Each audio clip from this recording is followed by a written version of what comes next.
નમસ્તે વિદ્યાર્થીની બહેનો, આજે આપણે ધોરણ 7 હિન્દી વિષયમાં પાઠ 2 જેનું નામ છે હમ ભી બને મહાન એના વિશે અભ્યાસ કરીશું। સૌપ્રથમ આપણે પાઠની પ્રસ્તાવના જોઈએ। सीधे सादे कार्य एवं घटनाओं में कर्तव्य पालन, प्रामाणिकता, मानवता, अविरत अभ्यास आदि तत्व जुड़ने पर कार्य और कर्ता दोनों की गरिमा और महिमा बढ़ जाती है। प्रस्तुत इकाई में स्वामी विवेकानंद, गोपाल कृष्ण गोखले, सचिन तेंदुलकर और हजरत अली के जीवन से जुड़े कुछ प्रसंग दिए गए हैं, जिनमें उनकी महानता के कुछ बुनियादी गुण द्रष्टव्य होते हैं। यही गुण हमारे जीवन के लिए प्रेरणा पीयूष है। ऐसे गुणों को अपनाकर हम भी महान बन सकते हैं।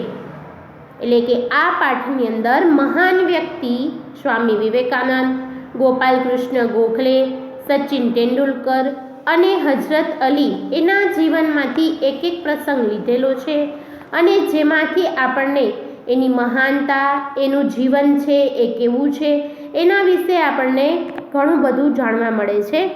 સૌથી પહેલાં છે પ્રસંગ છે એ સ્વામી વિવેકાનંદનો છે,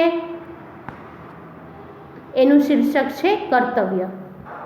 मेले में सब खिलौने ले रहे थे, तब नरेंद्र नामक एक लड़के ने 2 रुपये का एक शिवलिंग खरीदा।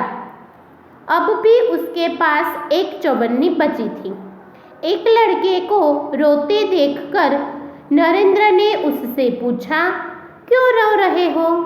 लड़के ने कहा, मेरे पास एक चौबन्नी थी, कहीं गिर गई, अब मेरी माँ मुझे पीटेगी।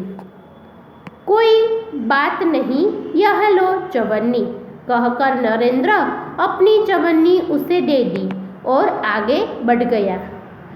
अभी नरेंद्र कुछ ही दूर ही गया था कि सामने से एक मोटर आती दिखाई दी।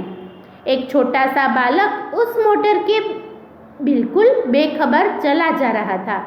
नरेंद्र ने झपट कर उस बालक को खींच लिया। एक पल ही देर होती तो वह बालक मोटर के नीचे आ जाता। इस झपट की क्रिया में नरेंद्र के हाथ से शिवलिंग छूटकर गिर गई और टूट गई। इस दौरान इकट्ठे हुए लोगों में से किसी ने कहा, बेचारे का नुकसान हो गया, कितने चाव से खरीदा था शिवलिंग। यह सुनकर ही नरेंद्र ने कहा, इसमें क्या, इस बालक की जान बचाना मेरा पहला कर्तव्य है। आ उपरथी आपने ए सीखवा मळे छे कि वस्तु से भी व्यक्ति का जीवन ज़्यादा महत्वपूर्ण है। वस्तुनी किंमत एटली नहीं होती जेटली कोईपण व्यक्तिना जीवन छे एनु किंमत छे। मानवता छे ए सबसे ऊपर है। बचपन से ही ऐसे ख्यालात रखने वाले नरेंद्र आगे चलकर स्वामी विवेकानंद के नाम से प्रसिद्ध हुए हैं। ત્યાર પછીનો પ્રસંગ છે નિયમ સબકે લીએ હે, એ છે ગોપાલ કૃષ્ણ ગોખલેના જીવન પરથી। बात सन 1885 की है। पूना के न्यू इंग्लिश हाई स्कूल में समारोह हो रहा था। प्रमुख द्वार पर एक स्वयं सेवक नियुक्त था, जिसे यह कर्तव्य भार दिया गया था कि आने वाले अतिथियों के निमंत्रण पत्र देखकर उन्हें सभा स्थल पर यथास्थान बिठा दे। उस समारोह के मुख्य अतिथि थे मुख्य न्यायाधीश महादेव गोविंद रानडे। जैसे ही वह विद्यालय के द्वार पर पहुँचे, वैसे ही स्वयं सेवक ने उसे अंदर जाने से शालीनतापूर्वक रोक दिया और निमंत्रण पत्र की मांग की। बेटा, मेरे पास तो निमंत्रण पत्र नहीं है, रानडे ने कहा। क्षमा करो, तब आप अंदर प्रवेश नहीं कर सकेंगे, स्वयं सेवक का नम्रतापूर्वक उत्तर था। द्वारपाल रानडे को देखकर स्वागत समिति के कई सदस्य आ गए और उन्हें मंच की ओर ले जाने का प्रयास करने लगे। पर स्वयंसेवक ने आगे बढ़कर कहा, श्रीमान, मेरे कार्य में यदि स्वागत समिति के सदस्य ही रोड़ा अटकाएंगे तो फिर मैं अपना कर्तव्य कैसे निभा सकूंगा? कोई भी अतिथि हो, उसके पास निमंत्रण पत्र तो होना ही चाहिए। भेदभाव की नीति मुझसे नहीं बरती जाएगी। यह स्वयंसेवक आगे चलकर गोपाल कृष्ण गोखले के नाम से प्रसिद्ध हुए और देश की बड़ी सेवा की। એટલે કે ગોપાલ કૃષ્ણ ગોખલેના જીવનમાંથી આપણે એવું શીખવા મળે છે કે કોઈ દિવસ કોઈ પણ વસ્તુ કે વ્યક્તિ સાથે ભેદભાવ છે એવું રાખવું જોઈએ નહીં. ત્યાર પછી છે સફળતા કા રહસ્ય. આ પ્રસંગ છે એ સચિન તેંડુલકર જે મહાન ક્રિકેટર થઈ ગયા એના જીવન પરથી છે. अंडर 14 क्रिकेट टीम के कैप्टन के रूप में एक लड़का अपनी टीम के साथ क्रिकेट मैच खेलने के लिए अहमदाबाद में आया था. उनकी टीम 5 स्टार होटल में ठहरी थी. सुबह उठते ही पूरी टीम कोच मैनेजर के साथ अल्पाहार के लिए तैयार थी. एकमात्र कप्तान ही नहीं दिखाई दे रहा था. उसे ढूंढने के लिए पूरी टीम लग गई पर वह कहीं नहीं मिला. बाद में किसी ने जाकर उसके कमरे की गैलरी में देखा तो वह एक हाथ से गेंद फेंक रहा था और जो ही गेंद दीवार से टकराकर वापस आती थी तो दूसरे हाथ से बल्ले से गेंद को खेल रहा था. साथी खिलाड़ी टीम में शामिल होने पर ही संतुष्ट थे, लेकिन वह कैप्टन होकर भी सारी रात अपने आप अभ्यास करता रहा. उसका अभ्यास एवं क्रिकेट के प्रति लगाव देखकर कोच मैनेजर और सभी साथी खिलाड़ी दंग रह गए. आगे चलकर उसी लड़की ने क्रिकेट जगत में अद्वितीय सफलता प्राप्त की. कई विश्व रिकॉर्ड उसके कदम चूमने लगे. किसी ने उसकी सफलता का रहस्य पूछा तो बड़ी विनम्रता से उसे उत्तर दिया कि मैं हर मैच 3 बार खेलता हूँ. पहले अभ्यास के रूप में, दूसरी बार सचमुच मैदान में, तथापि मैदान के बाद मूल्यांकन व सुधार आवश्यकता के रूप में. यह लड़का कोई और नहीं, क्रिकेट की दुनिया में सफलता के नित नए कीर्तिमान स्थापित करने वाला हमारा महान व्यक्ति सचिन रमेश तेंदुलकर है.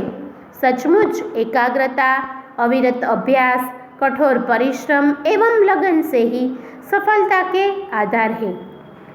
એટલે કે આપણને આના જીવન ઉપરથી એ શીખ મળે છે કે કોઈ પણ કાર્ય છે એનું તમે પુનરાવર્તન કરો તો એ હંમેશા તમે એ કાર્યની અંદર સફળ થાવ જ છો. ત્યાર પછીનો પ્રસંગ છે પ્રમાણિકતા. एक दिन हजरत अली राज के खजाने की जांच करने गए. काम करते करते अंधेरा हो गया.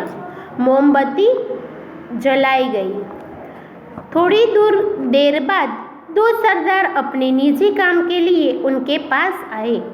हजरत अली ने उन्हें बैठने के लिए कहा. हिसाब की जांच पड़ताल पूरी हुई. हजरत ने मोमबत्ती बुझा दी और मेज में खाने में से दूसरी मोमबत्ती निकालकर जला दी. सरदारों को यह देखकर बड़ा आश्चर्य हुआ. हजरत अली ने एक मोमबत्ती बुझाकर दूसरी क्यों जलाई, यह सरदार न समझ सके. एक सरदार ने बड़ी नम्रता से हजरत अली से पूछा. हजरत अली बोले, भाई, अब तक मैं राजकाज का काम करता था, इसलिए राज की मोमबत्ती जला रखी थी. अब मैं निजी काम शुरू किया है, इसलिए मैंने अपनी मोमबत्ती जला ली, नहीं तो मैं चोर या हरामखोर कहलाता.